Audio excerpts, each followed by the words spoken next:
Hi தமிழ்நாட்டு மக்களே, அனைவருக்கும் காலை வணக்கம். எதுக்காக இந்த வீடியோ பதிவுனா, இன்னும் ஒரு 3 மாதமோ 4 மாதமாக தான் இருக்குது எலெக்ஷனுக்கு. தயவு செஞ்சு இவ்வளோ நாள் ஏமாந்தது, நம்மளோட கனிம வளங்களை இழந்தது, நம்மளோட பூமியை இழந்தது, நம்மளோட நதிகளை இழந்தது, நம்மளோட ஆறுகளை இழந்தது, நம்ம குளங்களை இழந்தது, இன்னும் 2026 வந்துடுச்சு. 2026க்கு ஸ்டார்ட் ஆக போகுது. இப்போ வரைக்கும் நம்ம தமிழ்நாட்டில் வந்துட்டு இன்னும் மின்விளக்கு வசதி கூட இல்லாத கிராமங்கள் எவ்வளவோ உண்டு. எவ்வளவோ நிகழ்வுகள் நடந்திருக்கு. மறுபடியும் இவனை விட்டா அவன், அவனை விட்டா இவன், இந்த மாதிரி இல்லாமல் மாற்றங்களை கொண்டு வரணும். மாற்றங்களை கொண்டு வர வேண்டியது யாரோட பொறுப்பு? நம்மளோட பொறுப்பு தான். மாற்றம் என்பது வந்துட்டு பொதுமக்களாகிய நாம கிட்ட தான் இருக்குது. சரிங்களா? ஒரே ஒரு நாள் உங்ககிட்ட தான் அந்த பவர் இருக்குது. அந்த பவரை வந்து வேஸ்ட் பண்ணிடாதீங்க. வேஸ்ட் பண்ணிட்டீங்கன்னா மறுபடியும் அதே நிலைமையில் தான் இருக்க வேண்டிய சூழ்நிலை வரும். சரிங்களா? இவனை விட்டு அவனை குறை சொல்கிறது, அவன் இவனை குறை சொல்கிறது, இந்த ரெண்டு தான். நான் பிறந்ததுலேருந்து, எனக்கு விவரம் தெரிஞ்சதுலேருந்து நான் கேட்டுக்கிட்டு இருக்கிறது இந்த ரெண்டு தான். ஏன்னா இதை விட்டு வேறு யாரும் ஆட்சிக்கு வர கிடையாது. வந்தது அந்த ரெண்டு தான். ரெண்டுனா யாருன்னு உங்களுக்கும் தெரியும், திமுக, அதிமுக. சரிங்களா? எவ்வளோ இழந்துட்டோம். இதுக்கு மேலே வேண்டாம். மாற்றங்களை கொண்டு வரணும். உங்களுக்கான அந்த ஒரு நாள் பவரை கரெக்டான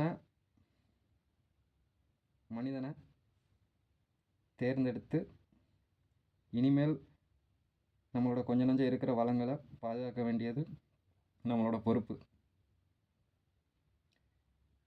சரிங்களா? கேவலங்கட்ட அரசியல் பண்ணிக்கிட்டு இருக்கானுங்க. அன்றாட மக்களுக்கு வாழ்வாதாரமாக இருக்கக்கூடிய தண்ணீரை கூட இப்போ காசு கொடுத்து வாங்க வேண்டிய நிலைமைக்கு கொண்டு வந்துட்டானுங்க. இதை விட கேவலம் எதுவுமே கிடையாது. தயவு செஞ்சு கொஞ்சம் மாறுங்க. அந்த டைமில் 500 கொடுக்குறான், 1000 கொடுக்குறான்னு சொல்லிட்டு மட்டும் எந்த ஒரு அடிக்ட் ஆகிடாதீங்க. போதைக்கு அடிக்ட் ஆகிற மாதிரி அந்த 500 1000 வாங்கினா ஒரு வாரத்துக்கு செலவுக்கு ஆகி போயிடும், ஒரு 3 நாள் குடிக்கிறதுக்கு ஆகி போயிடும்னு நினச்சிட்டு தயவு செஞ்சு அந்த வேலையை பண்ணாதீங்க. நமக்கு தெரியாமல் எவ்வளவோ நடந்துக்கிட்டு இருக்கு. தயவு செஞ்சு புரிஞ்சுக்கோங்க. நல்ல உண்மையான அதிகாரிகள் எவ்வளோ பேர் இருக்காங்க. அதே மாதிரி விஜய் சாருக்கு நான் சொல்லிக்கிற வேண்டியது ஒரே ஒரு விஷயந்தான். நீங்களும் மாற்றங்கள் கொண்டு வருவீங்கன்ற ஒரு நம்பிக்கை இருக்குது. எவ்வளோ மக்கள் உங்களுக்கு சப்போர்ட் பண்ணிக்கிட்டு தான் இருக்காங்க, சப்போர்ட் பண்ணுறாங்க. நெக்ஸ்ட் எலெக்ஷனில் நீங்கள் வரதுக்குரிய வாய்ப்புகள் அதிகமாகவே இருக்குது. தயவு செஞ்சு சார், உங்களை கெஞ்சி கேட்டுக்கிறேன். முதல்ல கிராமப்புறங்களை வந்துட்டு கொஞ்சம் முன்னேற்றுங்க. இன்னும் அடிப்படை வசதியே இல்லாத கிராமங்கள் எவ்வளவோ இருக்குது சார். இவனுங்க ஊரக வளர்ச்சிக்காக ஒதுக்குறோம், இத்தனை ஆயிரம் கோடி ஒதுக்குறோம், அத்தனை கூட அந்த ஒதுக்குறது வந்து எங்கிட்ட ஒதுக்குறாங்கன்னு தான் தெரியல. சேரிங்கில் ஒதுக்கிக்கிறாங்க இருக்குது. இப்போ சென்னையில் பாவம் வந்து புயல் வந்த டைமில் கூட பாருங்கள், எவ்வளோ 3000 கோடி ஒதுக்கியிருக்கோம், அங்கே ஒதுக்கியிருக்கோம், இதை ஒதுக்கியிருக்கோம், பண்ணியிருக்கோம்ட்ட என்னத்தை பண்ணியிருக்காங்கன்னு ஒன்றும் புரியலை. எங்கே பார்த்தாலும் அங்கே நிறைஞ்சு நிற்கிது. அனுக்குள்ளே போய் இல்லாத இடத்துல போயிட்டு நின்று அப்படியே ஃபோட்டோ ஷூட் எடுத்துறது, அது சமூக வலைதளங்களில் இட்டுறது. நாங்கள் இதை பண்ணிட்டோம், அதை பண்ணிட்டோன்ட்டு ஒரு மண்ணாங்கட்டியும் பண்ண கிடையாது. அந்த 3000 கோடி ஒதுக்கிருக்காங்க. அந்த 3000 கோடி அதுக்காக அவங்க ஜோப்பில் தான் ஒதுக்கி வச்சுருக்காங்க. ஃபஸ்ட்டு இந்த வாரிசு அரசியலை வந்து ஒழிச்சே ஆகணும் நண்பா. ரொம்ப வேதனைக்குரிய விஷயங்களாக இருக்குது. ஏன் மக்கள் இவ்வளோ ஒரு முட்டாளாக இருக்காங்கன்னு தான் தெரியல. நீங்கள் மதுரை மாவட்டம் சைடெலாம் எடுத்துக்கிட்டிங்கன்னா, மதுரையிலேருந்து புதுக்கோட்டை அந்த அந்த ஏரியா ஃபுல்லாக எடுத்துக்கிட்டிங்கன்னா, இருக்கிற அவ்வளோ மலைக்குன்றுகள் எல்லாம் அவ்வளோ அழகாக இருந்த இடங்களை எல்லாம் அழிச்சிட்டானுங்க. ஃபுல்லாக சத்தியநாசம் பண்ணிட்டானுங்க. ஃபுல்லாக கொஞ்சம் ஏதோ பஸ் ஆக்சிடென்ட் இதுக்கு நடந்தால் கூட அந்த வண்டியை ஃபுல்லாக அந்த பள்ளத்தில் தான் போய் விழுகும் இருக்குது.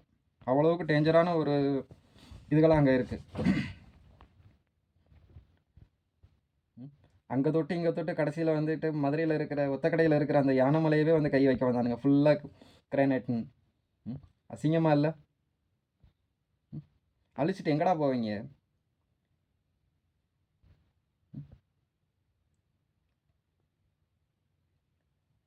விஜய் சார், மறுபடியும் உங்கள்கிட்ட ஒரு தாழ்மையாக நான் கேட்டுக்கிறேன். உண்மையான ஐஏஎஸ் அதிகாரி ஐயா சகாயம் அவர்களை வந்துட்டு நல்ல ஒரு பொறுப்பை அவங்களுக்கு நீங்கள் கொடுக்கணும். நீங்கள் ஆட்சிக்கு வந்தாலும் அந்த மாதிரி ஆளுங்களுக்கு வந்துட்டு நல்ல ஒரு பொறுப்பை நீங்கள் கொடுக்கணும். மீதி இருக்கிற கொஞ்சம் நஞ்சம் நம்மளோட வளங்களையும் நம்ம பாதுகாக்கணும்.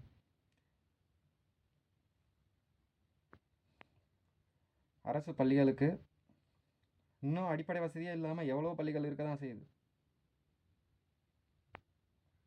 ஸ்டூடெண்ட் வந்துட்டு அவங்களுக்கு ஒரு யூரின் போகிறது கூட ஒரு கரெக்டான ஒரு இது கிடையாது. ஒரு பாத்ரூம் போகிறதுக்கு ஒரு கரெக்டான டாய்லெட் கிடையாது. ஆனால் ஒதுக்குறானுங்க எங்கே ஒதுக்கிக்கிட்டு தான் இருக்கானுன்னு தெரியல.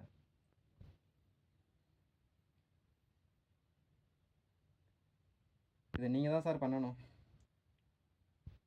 ஏன்னா இந்த ரெண்டு பேரும் வந்துட்டு எவ்வளோ மாற்றி அவன் அவனை குறை சொல்கிறது, இவன் அவனை குறை சொல்கிறது. ஆனால் இருக்கிறது இந்த ரெண்டு கட்சி தான், வேறு எந்த கட்சி வர கிடையாது.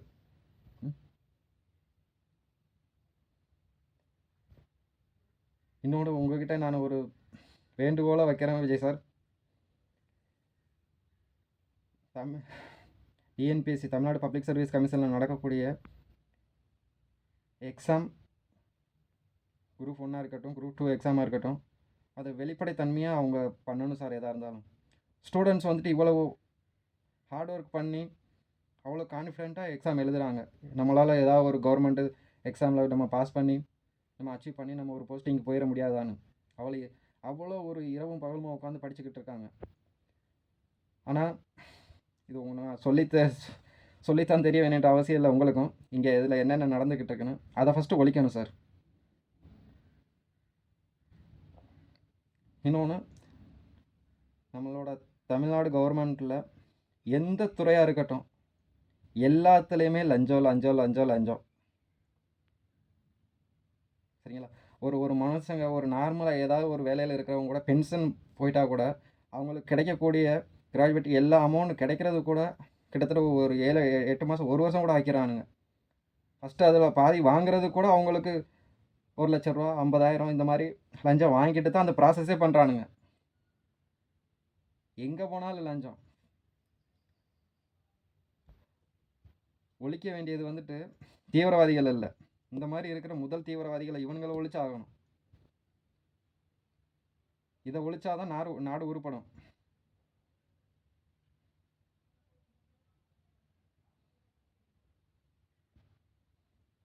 தயவு செஞ்சு நீங்கள் வந்தால் கொஞ்சம் நல்ல விஷயங்களை பண்ணுங்கள் சார். ஒரு மறைமுகத்தன்மையாக நடந்துக்கிட்டு இருக்கிறத ஸ்டூடெண்ட்ஸ் வந்துட்டு எவ்வளோ ஹார்ட் ஒர்க் பண்ணி படிச்சுக்கிட்டு இருக்காங்க. இந்த குரூப் 2 எக்ஸாமில், குரூப் 1 எக்ஸாமாக இருக்கட்டும், ஏதோ ஒன்றா இருக்கட்டும், எல்லாத்துலேயுமே வந்துட்டு ரொம்ப மோசமான கண்டிஷனாக இருக்குது. அறகுறையாக படிச்சுட்டு உட்காந்துருக்க எம்எல்ஏல இருந்துட்டு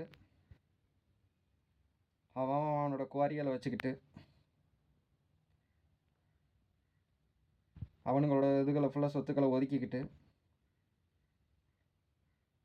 ரொம்ப கேவலங்கட்ட அரசியல் நடந்துக்கிட்டு இருக்கு. தயவு செஞ்சு நீங்கள் தான் அதை மாற்றணும். உண்மையாக இருக்கிற கட்சிகளை எல்லாம் சப்போர்ட் பண்ணி இதை நீங்கள் தான் மாற்றணும். ஜெயஹிந்த். அனைத்து கிராமங்களிலும் அடிப்படை வசதியாக இருக்கக்கூடிய மின்விளக்கில் இருந்துட்டு தண்ணீர் வசதியில் இருந்துட்டு இதை வந்துக்கிட்டு எல்லா கிராமங்களுக்கும் பண்ணி கொடுத்தே ஆகணும் சார். இன்னும் நிறைய கிராமங்கள் எந்த ஒரு அடிப்படை வசதியுமே இல்லாமல் இருந்துக்கிட்டு தான் இருக்கு. இன்னும் ஏன் எடுத்துக்கிட்டு என்னோடய கிராமம் கூட இன்னும் அப்படி தான் சார் இருக்குது. மதுரை மாவட்டத்தில் அலங்காநல்லூர் ஒன்றியத்தில் உட்பட்டது வாடிப்பட்டி தாலுக் கேஎஸ் மீனாட்சிபுரம். இது கொண்டையம்பட்டி ஊராட்சி அண்டரில் வரக்கூடிய ஒரு அழகான கிராமம் சார். இதெல்லாம் இப்போ வரைக்கும் எந்த ஒரு அடிப்படை வசதியும் கிடையாது. இன்னும் மக்கள் வந்துட்டு ஒரு கிராமத்திலேருந்து அருகாமையில் இருக்கக்கூடிய கிராமங்களுக்கு செல்லக்கூடிய நடைபாதை கூட இன்னும் மின்விளக்கு வசதி கிடையாது, எதுவும் கிடையாது. இது என்னோட கிராமத்துக்காக மட்டும் நான் சொல்லலை. இதே மாதிரி தமிழ்நாட்டில் எவ்வளவோ கிராமங்கள் இன்னும் அப்படியே தான் இருக்குது. இதை மாற்றியே ஆகணும் சார். இப்போ இருக்கிற ஆட்சி வந்துட்டு இது ரெண்டும் கண்டிப்பாக மாற்ற போகிறது கிடையாது. இதில் ஒரு கேவலங்கட்ட ஒரு அரசியல் என்ன பண்ணுறானுங்கன்னா, இவன் ஜெயிச்சிட்டா பொதுமக்கள் போயிட்டு அங்கே போய் ஊராட்சியில் போய் கேட்டால் என்ன சொல்கிறானுங்க, நீங்கள் எங்களுக்கா ஓட்டு போட்டீங்க, நீங்கள் அந்த கட்சிக்கு தானே ஓட்டு போட்டீங்க. இவங்க தான் அங்கனுக்குள்ள 2 விளக்கு பிடிச்சி பார்த்துக்கிட்டு இருந்தவனுங்க மாதிரி. இவன் ஜெயிச்சாலும் அப்படி தான் சொல்கிறது, அவனை சொல்கிறது, அவன் ஜெயிச்சாலும் இவனை சொல்கிறது. எங்களுக்கா போட்டீங்க, அவங்களுக்கு தானே போட்டீங்க. டேய், யாருக்கு போட்டா என்னடா? யாருக்கு போட்டா என்ன? நீங்கள் வந்து மக்கள் மேலே வந்து எதுவும் ஒரு பரிதாபம் ஒன்று பார்க்க கிடையாது. இல்லை உன் அப்பா வீட்டு காசுலையோ இல்லை உன்னோட இதுலையோ எதுவும் பண்ண கிடையாது எந்த கிராமத்துக்கும். மக்களோட வரி பணத்தில் தானே எல்லாமே பண்ணிக்கிட்டு இருக்கீங்க. இல்லை உங்கள் வீட்டில் இருந்து கொண்டு வந்து பண்ணிக்கிட்டு இருக்கீங்களா?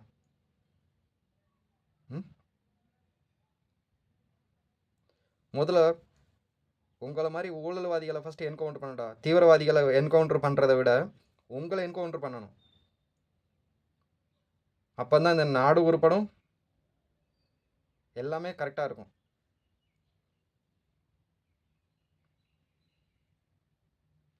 தூத்துக்குடி ஸ்டெர்லைட்டு ஒரு தீவிரவாதியை பிடிக்க சொன்னால் கூட அவனை சுடாதீங்க, உயிரோடு பிடிங்கன்றீங்க. தன்னோட ஊருக்கும் தன்னோட வளங்களை பாதுகாக்கிறதுக்காக படித்த பொண்ணா இதனால இவ்வளோ பாதிப்பு இருக்குது, பாதிப்புகள் வரும் வருங்காலத்தில், இது எல்லாத்துக்கும் பெரிய பாதிப்பு அப்படின்னு அதை உணர்ந்து அதை ரிசர்ச் பண்ணி அது வேண்டான்னு சொல்லி ஸ்ட்ரைக் பண்ணிக்கிட்டு இருந்த பொதுமக்கள் மேலே துப்பாக்கி சூடு நடத்தி அவங்கள என்கவுண்டர் பண்ணீங்க. இல்லை அவங்கக்கிட்ட என்ன ஏதாவது எக்யூப்மெண்ட்ஸ் இருந்துச்சா, இல்லை கன் இருந்துச்சா, இல்லை பாம் ஏதாவது வச்சுருந்தாங்களா, ஏதாவது ஒன்று அவங்ககிட்ட இருந்துச்சா? அவங்களோட வளங்களை பாதுகாக்கிறதுக்காக தானே போராடினாங்க. உங்களோட சுயநலத்துக்காகவும் உங்களோட லஞ்சங்களுக்காகவும் நீங்கள் ஒதுக்குறோம் சொல்கிற உங்களோட பாக்கெட்டில் ஒதுக்கிட்டு இருக்கிற பணத்துக்காகவும் ஒரு நார்மல் பீப்புளை வந்துட்டு நீங்கள் என்கவுண்டர் பண்ணீங்க, ஃபயர் பண்ணி. அவன் ஃபயர் பண்ணவனையே அது என்ன, அவன் அந்த மனுஷனை என்னத்தை குறை சொல்கிறது? அவனும் ஒரு என்ன சொல்கிறது, கூலி ஆள் மாதிரி தானே. நீங்கள் ஆர்டர் கொடுக்குறீங்க, அதை பண்ணி தான் ஆகணும், வேறு வழி கிடையாது. அது அவனுக்கும் அந்த உள்ளுணர்வு இருக்கத்தான் செய்யும், வேறு வழி இல்லையே, அவன் குடும்பத்தை ஓட்டித்தானே ஆகணும்.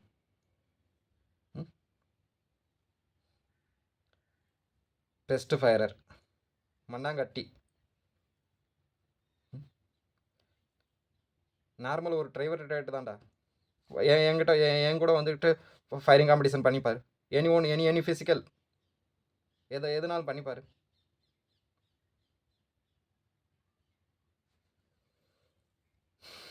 அசிங்கம், என்னத்த சொல்கிறது.